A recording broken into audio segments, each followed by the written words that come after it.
I didn't do it! Okay. Everybody just calm down.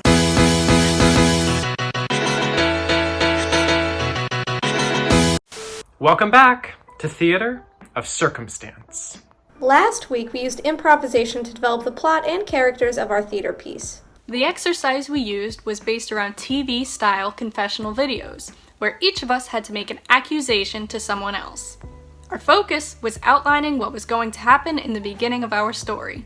This week, we are working on developing the middle. So for this week, we each stepped into our characters' shoes and gave a quick PowerPoint presentation where we detailed what we thought should happen to deal with the apparent demise of our landlady. And now, once again, we'll turn it over to our characters.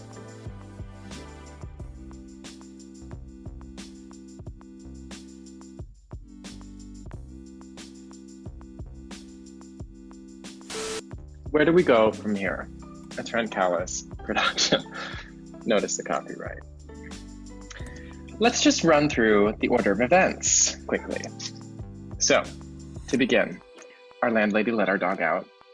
We scattered to the four winds. Then, trust fund baby Bowen carelessly sent a pot careening down on our landlady's head, killing her and endangering all of our collective futures. This is what I think we should do next.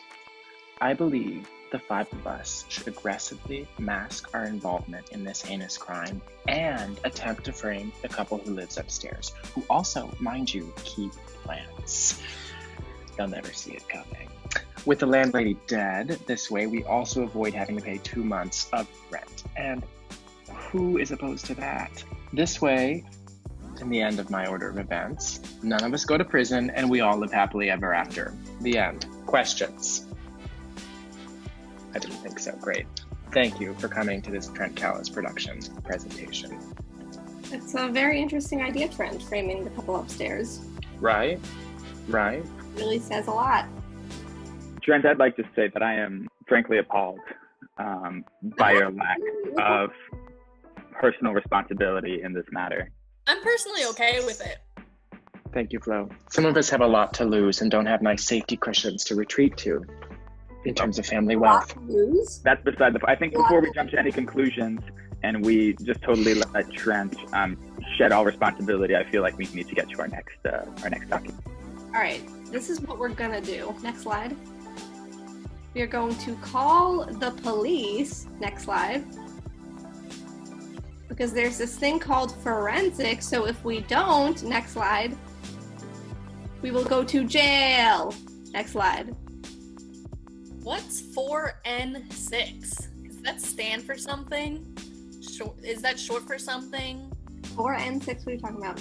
Like Flo, will you get your act together? She is talking about the police, Flo. Oh, the police. She's referring to a strategy. Yeah. This is not a strategy. This is what we're going to do because there's a thing called forensics. Oh, forensics. Okay, I get it. Sorry. Yeah. Please explain to me what information the police force will understand from forensic science. They will know that was our plant because our fingerprints and our DNA are on it. Trent, I think you're trying to say something, but you're muted, bud. Should we all go down for her plant? I don't think so. Yeah, I knocked it over Only because that it was there. precariously perched. I dare say, probably because somebody is taking up so much space, reorganizing things. Oh my God, this again. Listen, I was not busy making all the phone calls, making doctor's appointments for everybody, spackling the walls, fixing the plumbing, calling the plumbers, calling the people to fix everything in the freaking apartment, then maybe I would have time to put my stuff away. Demi, you are trying to take a community-based problem, a problem that we as individuals, as our own actors can handle, and hand it over to an already overly bloated government agency just so they can dish out arbitrary punishment and restrict our own activity. Can I share something? Please. Can I have that power to share something? You have it. What I think we should do, technically, the landlady fell on her property, so yes, we should call 911. She fell. Life alert, she fell. And we have a missing dog. So yes. she fell, but we also have a missing dog, and I think we should tell the police I that. cannot believe it's actually your main priority right now. There's a woman who is dead. What is dead? She's kind of right though. What's to prevent us from saying she fell? You know what happens when they find head trauma in the postmortem? This is a good point. There's going to be flower pot pieces Just in think there. about forensics. Thank you, James. I cannot believe I just said that, but thank you, James. Okay, I'll say not a problem if we just don't call the police. I think that the police and the landlady alike would be able to tell if they just saw what I had to say about the matter that I was not involved at all. So, is everybody here familiar with the movie Inception? I don't know what that has to do As with. far as we know, our landlady is comatose right now. We do not know she's dead for sure. So, I think it is Bowen's responsibility to plant a lovely little idea in her head. I run it over and over in my mind, and this is all I see.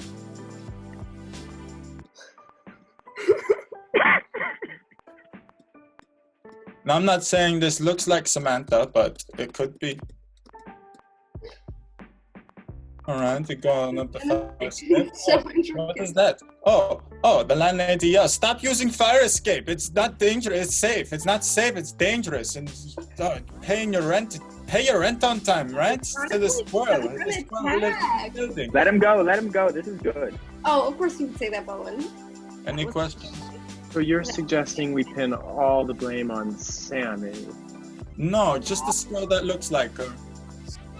Interesting. I can't believe this. I actually cannot. That's actually a thought. Those squirrel squirrels are did always look crawling like- up the That was not my plan. Anyway, it was Flo's plan. Or Bowen can go into the landlady and see her while she is comatose and plant the idea in her brain every day by whispering into her ear sweet nothings of a squirrel knocking over the plant. I don't know. Either way, I'm clean. It seems mostly you're at fault. So I think it's okay if you call the police and tell them that That you wasn't my are plan. responsible. You know what? I will call the police. I got my phone here right now. Stop it. No, wait. I will No. Sammy, put the phone down. stop threatening me. I think I can. Maybe my plan will help to tie some things together. My presentation is called The Flower Pot, Planting the Seeds of Conflict Avoidance and Group Benefit Maximization by Bowen Cheney. So next, I've included a few figures. I realize these may be above most of your head, but I'll break them down for you. No worries at all. This graph basically marks our levels of responsibility kind of across the board. Specifically responsibility by unit and potential for culpability. A lot of big words for you guys, I know, but just look at Look at college, Bowen.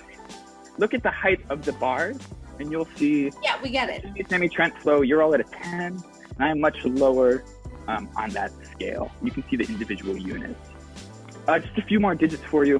Culpability for past infractions against housing development. You can see Bowen's slice down here is quite minuscule. Just in terms of implications towards future action, it seems like at this point I would be the least likely to be culpable. Finally, potential for pushback via parental oversight. Though you can see all the way at the top of this projection, I am close to a 99% potential for pushback via parental oversight. As you know, my family is much more involved. They're much more responsible than yours.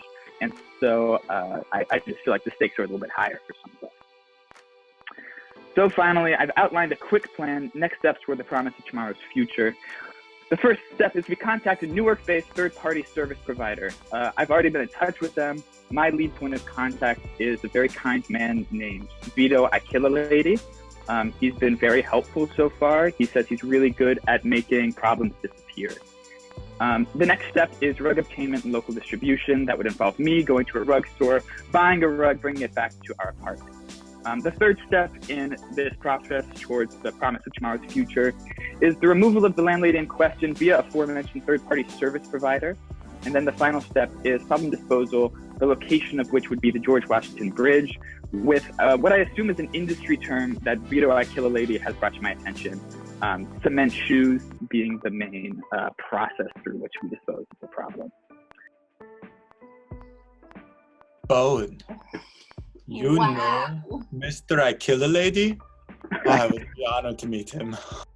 You have the audacity to lecture us about personal responsibility, and you're suggesting we murder our landlady and throw her off the GWB? Trent, I don't think I used the word. That is so sick. How dare you get on your high horse, Hal? You are the only person that is using it. Also, what kind of adult worries about what their parents think like that? That's what this is all about, Sammy. It's what it's all about. Whoa. I'm sorry. My dad is running for a Senate seat. Now, I'm just saying we have a nice third-party option that, frankly, I've already made a substantial down payment to. And Veto I Kill a Lady is coming at the end of the week, whether we like it or not. Craziness?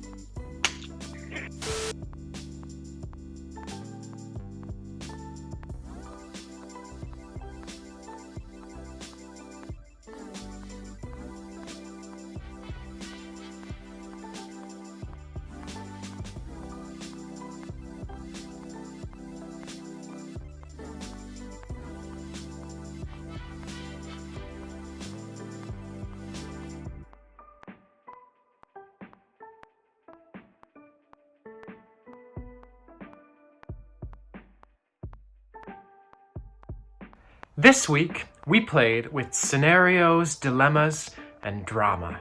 Now, it's your turn. Now imagine this. It's a hot summer day and someone in your school has pulled the fire alarm. Word gets out that it was someone from your class and you are accused. Your objective is to prove your innocence. What tactics do you use to remove blame? Share 2 different ways you can accomplish this objective.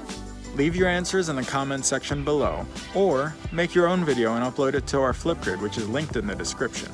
We can't wait to see what you come up with.